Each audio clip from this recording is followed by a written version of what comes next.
একটা সর্বনাশ হয়ে গেছে রে। কি হয়েছে? আরে বাবা এসেছে। উনি আপনার বেয়াই। শান্ত তো আমাকে বললো যে এতিম, তার বাবা কেউ নাই। আমার ছেলে শান্ত আপনাকে এই কথা বলেছে? জি, উনি বলতেছে উনি নাকি তোর শ্বশুর। শান্ত তো বললো যে সে নাকি এতিম। বাবা ওনা ভয় পেয়েছে। আমি তোর সাথে কথা বলতে চাই। কিভাবে কিভাবে পারলি তুই?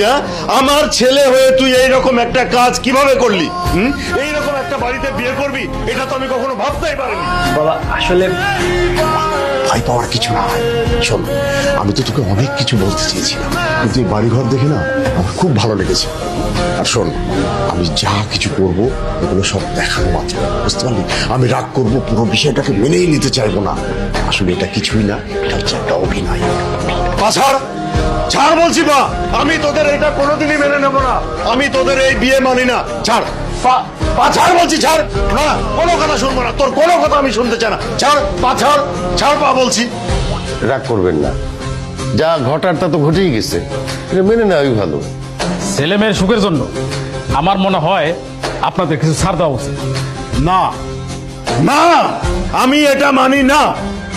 যেই ছেলে তার জীবন্ত বাবা মাকে মেরে ফেলেছে, সেই ছেলেকে আমি অন্তত আর আমার বাড়িতে ঢুকতে দেবো না। আপনার যদি মায়া হয়ে থাকে তাহলে আপনি আমার ছেলেকে সারা জীবনের জন্য রেখে দেন, কিন্তু আমার বাড়িতে আমি আর আমার ছেলেকে ঢুকতে দেবো না। এটাই আমার শেষ কথা। আমি বাসায় বসে বসে একটা কথা চিন্তা করলাম। কি? দেখ, এমনিতে তোর বাবা আমার বাবা সবাই সবকিছু জেনে গেছে। আমি ভেবেছি যে আমরা ডিভোর্স না দিয়ে সংসার শুরু করি। শান্ত তুই হঠাৎ এরকম চেঞ্জ হলি কি করে? এটা কিন্তু কথা ছিল না। দেখ, ভেবে দেখতে পারিস কিন্তু। কোনো ভাবাভাবি নাই। আমি কালকে রবিনের সাথে দেখা করব, দেখি ও কি বলে। একটা বুদ্ধি পেয়েছি।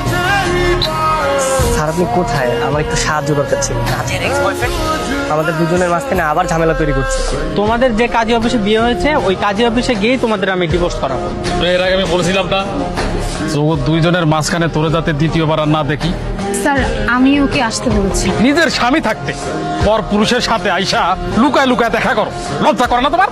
ওরা এখন আমি থানায় নিয়ে গিয়া তোর পিছন দিক দিয়ে যদি আমি ডিম থেরাপি না দিছি, কথাটা মনে রাখ। কি ব্যাপার, এরকম রাগ করে চলে আসলি? জানিস না তুই কি করেছিস? তুই ইচ্ছা করে সবকিছু করেছিস। পুলিশে কে খবর দিয়েছে বল? তুই কি আমার বন্ধু না শত্রু বলতো? তুই এইভাবে পুলিশকে ডেকে এনে রবিনকে পুলিশের হাতে তুলে দিলি। তুই জানিস না আমি রবিনকে ভালোবাসি। তোকে বন্ধু ভেবে বিশ্বাস করাটা আমার সব থেকে বড় ভুল হয়েছে। এখন থেকে তোর মতো থাক, আমি আমার মতো থাকবো। বাবা শান্ত আর আসবে না। কেন? কারণ আমি শান্তকে চলে যেতে বলেছি। হ্যাঁ রবিন, তোমাকে একটা কথা বলার ছিল। আমি আসলে তোমাকে ভালোবাসি না। মানে আমার লোভ ছিল তোমার টাকা পয়সার উপর। আমি ভেবেছিলাম তোমাকে নিয়ে পালিয়ে বিয়ে করব, তারপর টাকা পয়সা নিয়ে তোমাকে আমি ছেড়ে দেবো। কি বলছো তুমি এসব? আমি ঠিকই বলছি। এর আগেও আমি দুজনকে ঠকিয়েছি, প্রেমের নাটক করে তারপরে ছেঁকা দিয়ে টাকা পয়সা নিয়ে পালিয়েছি। বিআই সাহেব, আমি নাজিয়ার বাবা। ও আচ্ছা, এই যে রাগ করে চলে গেলেন, আর তো এলেন না।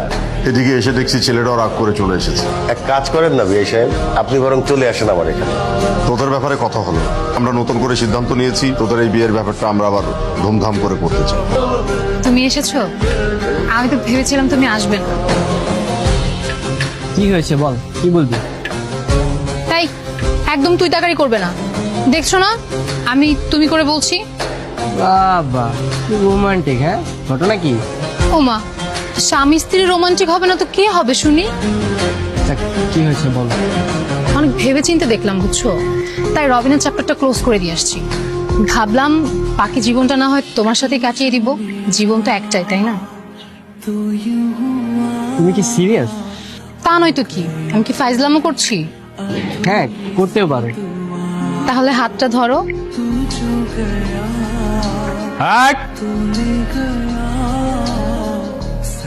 আরে তোমরা এখানে এখানে কি করতেছো তোমরা? স্যার হানিমুন পিরিয়ড চলছে। Honeymoon period? হ্যাঁ, আচ্ছা তোমাদেরকে মানে এই টানা 1 বছর ধরে কি হানিমুন পিরিয়ড চলবে? হ্যাঁ না, চলো, ভালো ভালো, এটা ভালো। তাই আমি তোমাদেরকে একটা পরামর্শ দিতে চাই। এটা হচ্ছে তোমরা হোটেল নিরিবিলির নিচে না দাঁড়ায়া হানিমুনটা একটা নিরিবিলি কোনো জায়গায় গিয়ে পিরিয়ডটা করো, এটা ভালো না? জি স্যার। তাহলে আমি আসি। স্যার দোয়া করবেন আমাদের জন্য। অবশ্যই দোয়া করবো। হ্যাঁ, পয়সা থাকো তোমরা।